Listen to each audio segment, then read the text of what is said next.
Before that, the men's 100 meters, one of the big highlights of the evening. We've got Harvey of Jamaica, Patton USA, Carter of Jamaica, Powell of Jamaica, Gatlin of the USA, Clark of Jamaica, Vico of France, and Rogers of the USA. Asafa Powell's first 100 meters of the season. His compatriots have laid down their marker already. Johan Blake, 9.84, and Usain Bolt, 9.82. So over to you, Asafa Powell. And it's not just about times. He's got one or two teammates in here who themselves would love to go, obviously, under 10 seconds. Carter will be alongside him in 3. Lester Carter, Laron Clark, the Commonwealth champion, he'll be in 6. And the man you saw next to Powell, Justin Gatlin, the indoor champion, the world indoor champion, in lane 5. Powell was going to run a race last week. He has run a couple of relays with the Jamaican squad. American relay season with the Penn relays, which included a world relay event as well this year, which was basically the USA against all comers in the various distances. The first time, though, we're going to see Powell run individually. Darvis Patton, he's had a few races already. He's in a team actually that beat the Jamaicans. I think it was Bolt, Frater and Clark were in it. Powell wasn't in it. So we saw Carter there, and then Powell next to him. Really needs to re-establish himself. Hasn't won an individual medal since 2007. 5 years. And of course, talking about years, this man had 4 years away for his doping ban, and is now, though, can call himself a world champion again. Laron Clark, the Commonwealth champion, ran brilliantly in Delhi when the others weren't there. Didn't matter to him. Jimmy Vico, this great French talent. His teammate Lemaitre has already had a couple of outings in Chile, France this year. Vico choosing the warmer climate here in Doha. And then Rogers, Mike Rogers of the USA on the outside. Well, this season is obviously going to turn into, I think, a battle of the Jamaicans. Whether or not any of the Americans can get in amongst the medals in London is a moot point. But Gatlin himself will have, like all of the Americans, a tough enough task to get on the team. But imagine trying to get in the Jamaican 100-meter team. And will Powell be able to do it? He needs a good first race of the year here in Doha. It's warm. There's probably a slight breeze following the sprinters. Perfect conditions for quick running.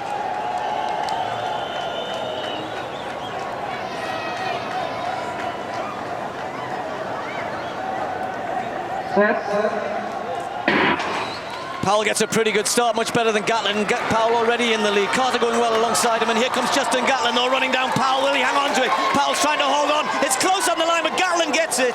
9.87. It is quick. It's very, very quick.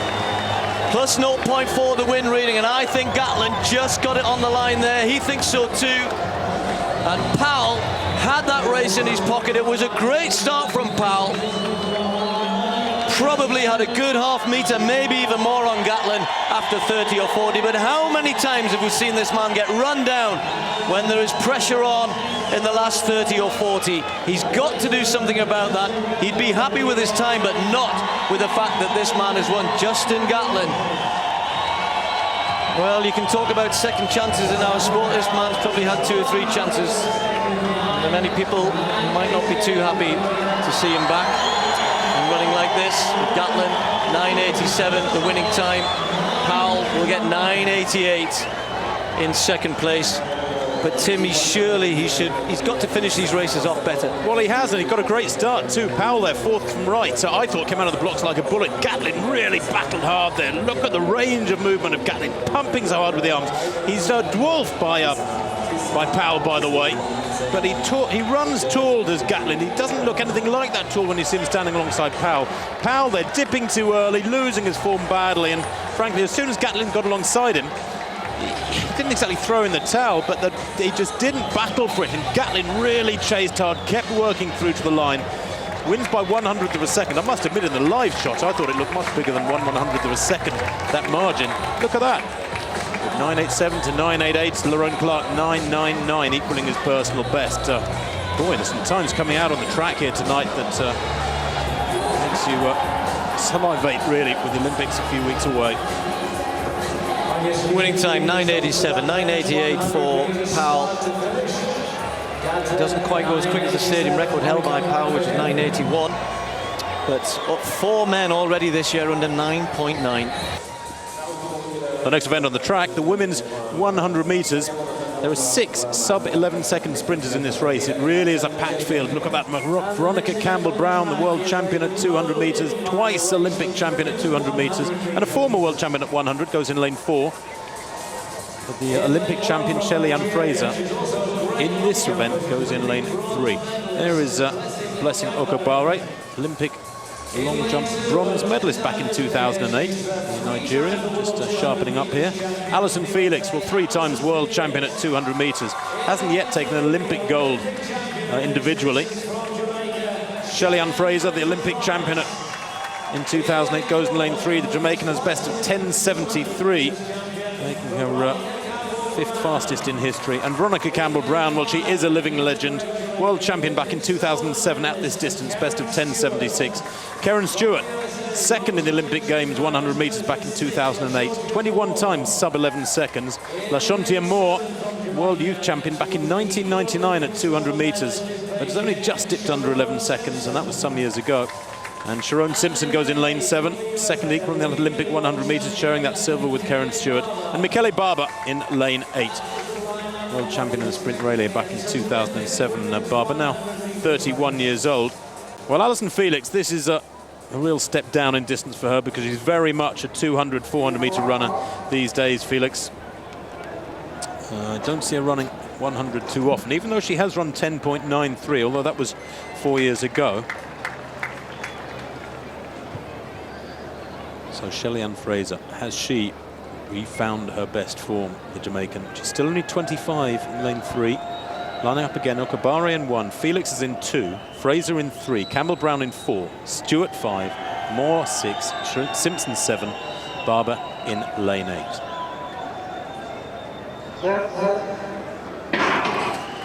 Well, I thought there was a bit of twitching over there to the right of picture, but certainly coming away very quickly is Veronica Campbell-Brown, and also looking good as Shelly-Ann Fraser. It's very tight. Good run this from Felix there on the far side in the yellow socks. Look at Felix challenging for the win there. I think Campbell-Brown gets it by the smallest of margins, but it was very, very tight.